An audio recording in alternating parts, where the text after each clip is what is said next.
Did you know that DiBella's subs almost didn't exist? Yes, that yummy sandwich which many people love for its crusty exterior and soft insides almost didn't exist. DiBella's subs evolved from being a small grocery shop to becoming a food business that would have about 44 stores across New York, Pennsylvania, Ohio, Connecticut, and Michigan. So how did DiBella's subs do it? How did it evolve to become a food brand that many people love? Watch to discover the weird success story of DiBella's subs. DiBella's subs didn't begin as DiBella's subs. It was originally a small family-run Italian grocery store stationed in Rochester, New York, founded in 1918. However, the family business wouldn't remain a grocery store. The family running it decided to add more items to the groceries they sold. Then, they began to import goods and became an import store. Finally, they added a deli on the side. However, they made a shocking discovery. DiBella found that their customers didn't come to get groceries from them. They wanted something else.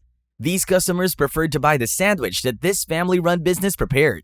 They wanted DiBella's subs. Noticing customer preference, the family focused on their deli and devised a time-honored technique to make their subs. Customers got hooked on DiBella's subs. The time-honored technique wasn't one many people followed. The technique wasn't exactly secret, but still, it wasn't what many delis prioritized. DiBella's technique was to make sure that their bread remained fresh by baking twice a day. So when customers came to their store, the available bread for DiBella's subs would not have spent so much time out of the oven.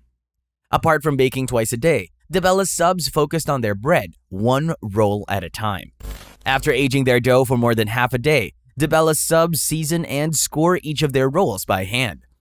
Also, DiBella's subs prepare each sub right in front of their customers, with every customer seeing what they're going to eat. The family business prioritizes customer satisfaction in their business operations. Only that prioritizing their customer satisfaction meant they wouldn't be able to expand as fast as other businesses would. To DiBella's subs, each time they make a sub for their customer, they're building a relationship with that customer. Because of this, they would never compromise on their operational values, and it worked for them.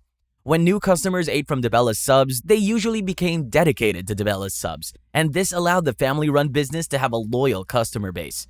But it came at a cost. DiBella's couldn't expand. They still only had that one store in Rochester, New York since they began operation in 1918. For 80 years, this remained the same until the family business decided to take that giant step in 1998. DiBella's subs opened another store not far from their first store. Their new store was in Greece, New York, and it didn't take that long for DiBella's subs to begin to flood the Rochester area with their business. Then, when they had gained a strong influence in Rochester, the business looked towards expanding. They had gotten a taste of expansion and they became a force. DiBella's shifted their attention to Buffalo, New York, and began to open shops there too. Soon, New York had become a small pond for the family-run business, and they began to look outside the state in the later part of the 2000s. Their first out-of-state expansion was to Pennsylvania, where they opened the store in the Pittsburgh area. Then, the business set its sights on eastern Michigan and some areas in Ohio. Enjoying the video? You should like and subscribe to our channel for more. Now experienced in managing out-of-state locations, DiBella's subs returned to where it all began, New York. They set up stores in the Albany and Syracuse area. After, they began to establish themselves in the New England region. But they didn't go on a store opening spree in all of the states in the New England region. DiBella's subs focused on Connecticut, having stores in the cities of Hartford and New Haven. But expanding so much came at a cost. DiBella's subs eventually hit a snag. They opened 3 stores in Indianapolis, but all of those stores closed. Despite their growth and expansion, DiBella's subs stuck to their ideals. No, we aren't talking about baking this time around. All of DiBella's stores remained old school and made a deliberate decision to maintain the decor the deli used in the 1930s and 40s. The business then ensured that the quality of their bread remained the same, even in their different stores. To achieve this, the DiBella family cooperates maximally with all of their stores to ensure that their bread's quality does not drop. The DiBella family are strict with their standard as they perform daily inspections. DiBella's subs became so successful at what they did, and maybe they got a little cocky too. When Wegmans, the high-priced grocery chain, wanted to begin selling sandwiches at their sandwich counter, they consulted DiBella's to assist them. And DiBella's did. They shared what made their subs so special, and Wegmans proved to be a good student as DiBella's subs and Wegmans sandwiches taste similar.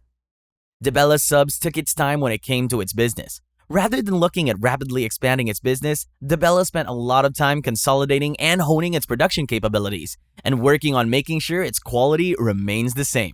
When the opportunity came, DiBella's Subs expanded and tried to be cautious, focusing on quality.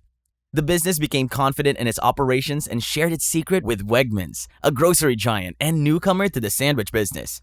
Time will tell if doing that would affect them negatively or not. What do you think? Should DiBella's Subs have revealed the secret of their business to Wegmans, or should they have kept it to themselves? Tell us what you think in the comments. We've got more videos like this for you.